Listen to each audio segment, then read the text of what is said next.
হ্যাঁ, নমস্কার। আজকে ভারতীয় জনতা দলের একটা বড় টিম আমাদের বিধানসভায় নেতা প্রতিপক্ষর আন্ডারে আমরা এসেছি। আমাদের সঙ্গে আছেন আমাদের পার্টির সাধারণ সম্পাদিকা আর বিধায়ক আর একটা বিশাল এমএলএদের টিম। আমি শিশির বাজোরিয়া। আজকে আমাদের এখানে আসার মেন কারণ ছিল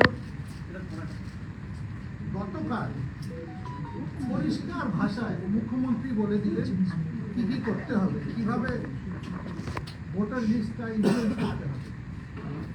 আর যে ডুপ্লিকেট ভোটার এখনো আমাদের হিসেবে কাটা যায়নি, এই বিষয় নিয়ে আমরা এসেছি। দীর্ঘ কথা হয়েছে একজন সিইওর সঙ্গে। আমি এখন আমাদের নেতা প্রতিপক্ষকে রিকোয়েস্ট করছি উনি পুরো কথা বিস্তৃতভাবে রাখবেন। শুভ দুপুর। সংবাদ মাধ্যমের প্রতিনিধিবৃন্দকে বিশ্বের সর্ববৃহৎ রাজনৈতিক দল ভারতীয় জনতা পার্টির পক্ষ থেকে শুভেচ্ছা জানিয়ে বিষয়বস্তু ইতিমধ্যে আপনারা জেনেছেন এবং আমাদের এই টিমে যারা আছেন মাননীয় শিশির বাজোরিয়াজি তিনি বলে দিয়েছেন। আমি আজ রিপিট করছি না, কারণ আমাদের এই যে রিটেন রিপ্রেজেন্টেশন এটা আমরা সিইসিকে দিয়েছি, চিফ ইলেকশন কমিশনকে। কিন্তু চিফ ইলেকশন কমিশনারের স্টেট অফিসটা এটা, এখানে পার্মানেন্ট সিও নেই। আগে একটা মমতার একটা চটি চাটা ছিল, সেটা এখন রিটার্ন করে গেছে। এখন আরেকজন ইনচার্জ আছে, তার কাছে আমরা এটা দিয়েছি। আমাদের প্রথম, আমি খুব নাটসেল বলে দিচ্ছি, প্রথম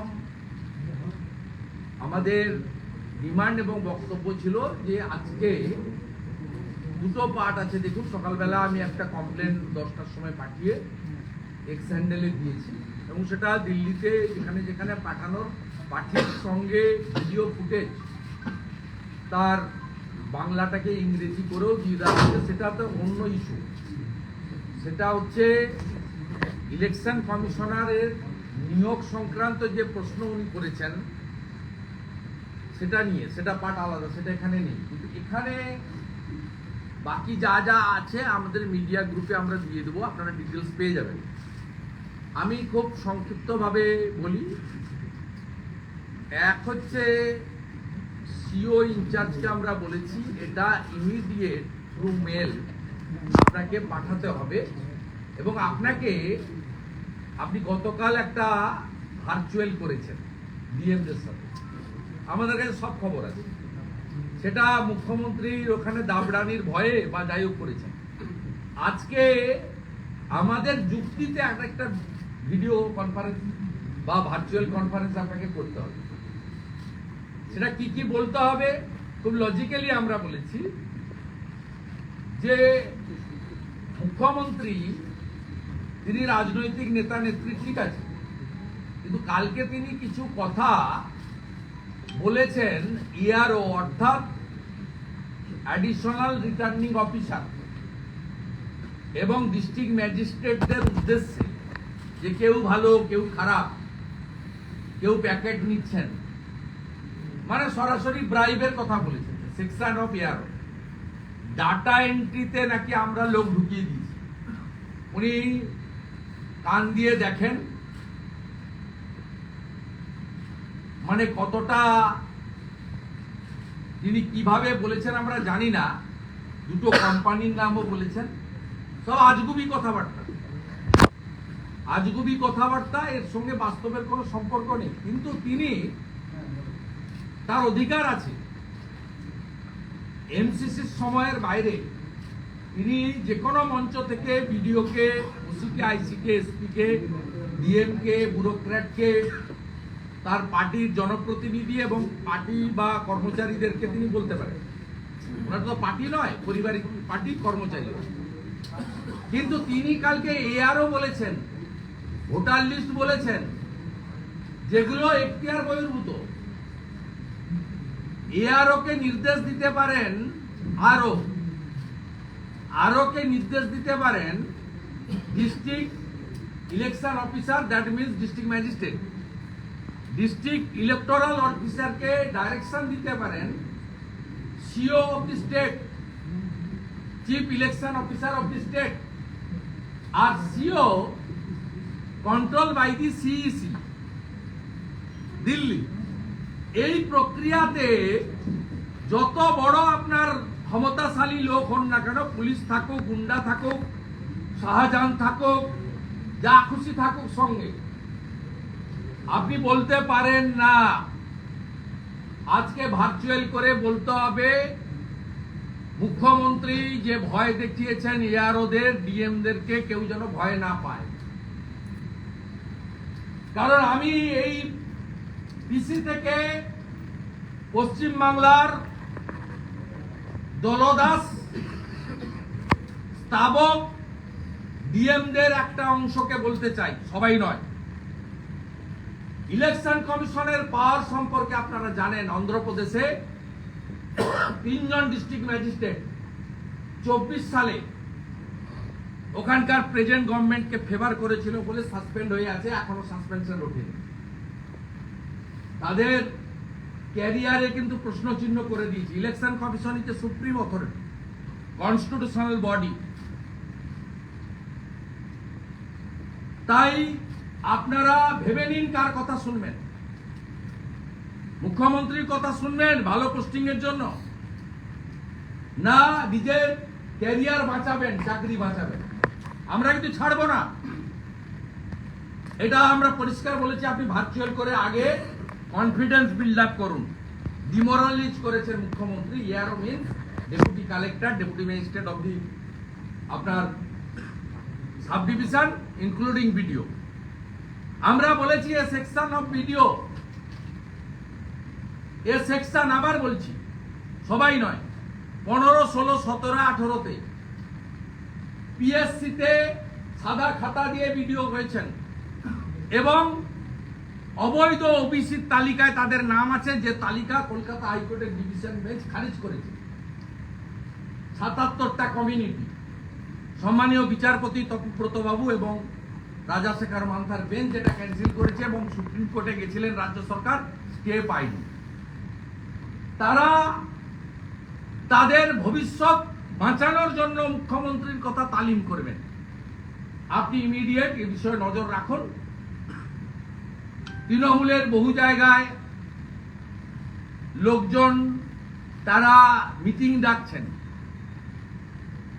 মুখ্যমন্ত্রী সরাসরি বলেছেন একটা জাম্বো কমিটি বানিয়েছেন। আমি তো গুনতে পারিনি, আপনারা শুনেছেন কিনা জানি না, 50 জন তো হবেই মাননীয় সুব্রত বক্সির নেতৃত্বে। এবং তারা কোন অফিসে বসবেন, কাদাপাড়ার অফিস না 7তলা নতুন বিল্ডিং হয়েছে তপসিয়া, না ওনার বাড়িতে, কোনটা আমি জানি না। তারা 4 জন করে প্রত্যেক দিন বসবেন এবং 15 দিনের মধ্যে রিপোর্ট দিয়ে দিতে হবে। যারা করবেন না তাদের পথ চলে যাবে। আমি ঘাটাল সাংগঠনিক জেলা তৃণমূল কংগ্রেসের একটা সার্কুলার ওনাকে পড়ে দিয়েছি।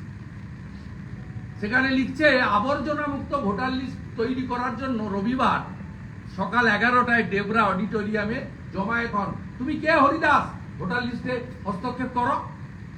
স্পেশাল রিভিশন নভেম্বর ডিসেম্বরে হয়, জানুয়ারি ফার্স্টে ভোটার লিস্ট বেরোয়। ইলেকশন ভোটার লিস্টে কন্টিনিউয়াস প্রসেস, ইন্ডিভিজুয়াল কমপ্লেন জমা করতে হবে, ইন্ডিভিজুয়াল ইনভেস্টিগেশন করতে হবে। আমরা বলেছি অন্যায়ভাবে হিন্দি স্পিকিং এবং মতুয়াদের টার্গেট করে যদি ভোটার তালিকা থেকে একটা নাম বাদ যায়, পশ্চিমবঙ্গ হচ্ছে মিনি ইন্ডিয়া, নানা ভাষা, নানা মত, নানা পরিধান, বিবিধের মাঝে দেখো মিলনময়। Paschimbanga undivided Bihar, part of Orissa, অনেক বড় জায়গা, আসামের অনেকটা জায়গা, অনেক জায়গা নিয়ে পশ্চিমবঙ্গ ছিল। ক্রমে ক্রমে বিভক্ত হয়েছে, আবার কিছু জায়গায় ইনক্লুড হয়েছে, পুরুলিয়া ইনক্লুড হয়েছে, অন্য জায়গায় ইনক্লুড হয়েছে। এমনকি বাংলাদেশ থেকেও পরে এসেছে পশ্চিমবঙ্গে জায়গা। সেই জন্য নদিয়া জেলার একটা অংশে 15ই আগস্টের বদলে 17ই আগস্ট স্বাধীনতা দিবস উদযাপন করা হয়। এখানে বংশ পরম্পরায় লোকজন থাকেন, তারা বাংলা বুঝতে পারেন, বলতে পারেন। টার্গেট করে আপনার আইপ্যাকের পক্ষ থেকে প্রতীক জৈন, তিনি একটা টেন্টেড, তার সম্পর্কে অনেক অ্যালিগেশন তথ্য আমাদের কাছে আছে। তারা কালকে রাত্রেই 6টা লোকসভাতে নির্দিষ্ট কিছু বিধানসভা বুথে কমপ্লেন করানোর জন্য বলেছে। আমরা বলেছি বাল্ক কমপ্লেন নিতে পারবেন না, ইন্ডিভিজুয়াল কমপ্লেন নিলে, আর আগে নিয়ম ছিল অধিকাংশ দিন রাত্রি যাপন করলে তার নাম সেখানে থাকবে, কিন্তু পরে কারেকশন হয়ে গেছে। এখন ওটা ভারতবর্ষের যে কোনো এক জায়গায় একজনের নাম থাকবে এবং সেটা তার চয়েসের উপর নির্ভর করে। তাকে ফিজিক্যালি এসে বলতে হবে যে আমি আমার নাম আসানসোলে রাখবো না হাওড়াতে রাখবো। ভারতবর্ষের অনেক প্রধানমন্ত্রী থেকে শুরু করে অনেক সাংবিধানিক দায়িত্ব পালন করা বিশিষ্ট ব্যক্তিরা তারা দিল্লিতে থাকলেও নিজের রাজ্যে, নিজের কেন্দ্রে ভোটার তালিকায় নাম এখনো রেখেছে। নাম এখানে আছে, বারে বারে বলেছে আপনারা কি করেছেন। ভারতীয় জনতা পার্টির পক্ষ থেকে শিশিরদা, রাজ্যের অন্যান্য জিএসরা, আমি লোকসভা ভোটের আগে এসেছি, পরে জিএসরা এসেছে, আমরা মাথায় করে 15,000 পাতার কমপ্লেন দিয়ে গেছি যে 16 লক্ষ ডবল এন্ট্রি আছে। ইনচার্জ সিও বলেছেন আমরা 8 লক্ষ নাম বাদ দিয়েছি, তাতে একটা বড় অংশ আপনাদের ভোটার লিস্ট নিয়ে মনোজ পন্থ আরেকটা চামচা স্থাপক। মনোজ পন্থ শনিবার ভিসি করেছিলেন বিডিও, এসডিও, ডিএমদেরকে, আমাদের কাছে রেকর্ড আছে। আমরা ইলেকশন কমিশনকে কমপ্লেন করব, ইসিআই। মনোজ পন্থ নবান্ন থেকে এপিক কার্ড এবং ভোটার লিস্ট সংক্রান্ত কোনো ভিসি করতে পারেন না। ভিসি করার অথরিটি পশ্চিমবঙ্গের ক্ষেত্রে সিও অফিস, ডিএম অফিস এবং ডিএম এর নিচের তলা পর্যন্ত, যারা ইলেকশন সেল বিডিও অফিসে দেখেন বড় বাবুরা, আর যখন স্পেশাল রিভিশন চলে বিএলও পর্যন্ত যেতে পারে। নবান্ন থেকে গত শনিবার বিডিও, এসডিও, ডিএমদেরকে মনোজ পন্থ ভিসি করে চমকেছেন। এটা পারেন না, এটা সংবিধানকে চ্যালেঞ্জ করেছেন, ইসিআই কে চ্যালেঞ্জ করেছেন। ফাইনালি যে কথা বলে আমি কনক্লুড করব সেটা হচ্ছে মাননীয় সাদ শেখ, তিনি কোথাকার ভোটার? তিনি প্রমাণিত আনসারুল বাংলার জঙ্গি, পার্মানেন্ট রেসিডেন্ট অফ বাংলাদেশ। তিনি 23-এর পঞ্চায়েত এবং 24-এর লোকসভায় হরিহরপাড়া, মুর্শিদাবাদে ভোট দিলেন। আমরা বলেছি রিটিন কমপ্লেন মেলে আজকেই মিস্টার শিশোর বাজারিয়া পাঠিয়ে দেবেন। যে বিএলও ওনার নাম রেকমেন্ড করে তুলেছে, কাগজ বের করতে হবে। যে ট্যাগিং অফিসার বিডিও অফিসে হরিহরপাড়ায় ওনার হিয়ারিং নিয়ে নাম ইনক্লুড করে দিয়েছেন ডিএমএস সই করিয়ে, এই চেনটাকে সামনে আনতে হবে। এদের বিরুদ্ধে ব্যবস্থা নিতে হবে। কনসার্নিং বিএলও হিয়ারিং যিনি করেছেন on behalf of BDO office, বিডিওর একজন ট্যাগিং অফিসার হিয়ারিং করেন তিনি, যে বিডিও ফাইনাল করেছেন, যে ডিস্ট্রিক্ট ইলেকটোরাল রেজিস্ট্রেশন অফিসার অর্থাৎ ডিস্ট্রিক্ট ম্যাজিস্ট্রেট, তার নাম সাব সেকেন্ড তুলেছেন, যিনি নিজে বলেছেন আমার এপিক আছে, আধার আছে, আমি 2বার ভোট দিয়েছি। এটা আপনাকে করতে হবে। আর একটা ইন জেনারেল দাবি আমি করেছি যে পশ্চিমবঙ্গে ভুতুড়ে ভোট তুলেছে তৃণমূল কংগ্রেস। রোহিঙ্গা মুসলমান অবৈধ অনুপ্রবেশকারীদের ভোটার লিস্টের নাম তুলেছেন তৃণমূল কংগ্রেস। 9টা বর্ডার জেলাতে অবৈধ ভুয়া ভোটারের নাম তুলেছে তৃণমূল কংগ্রেস। তাই আধার এবং এপিক লিংক করে রেশন দোকানের মতো বায়োমেট্রিক মেশিন দিয়ে পশ্চিম বাংলার নির্বাচন করতে হবে, এটা জনগণের দাবি। কিন্তু এটা সম্ভব কি করে বায়োমেট্রিক মেশিন? কেন রেশন দোকানে হলে কেন হবে না? যখন শুরু হতে হয় রেশন দোকান নিয়েও তো প্রশ্ন করেছে। রেশন দোকানের যা সংখ্যা, বুথের সংখ্যা হয় তার থেকে 4 গুণ বেশি।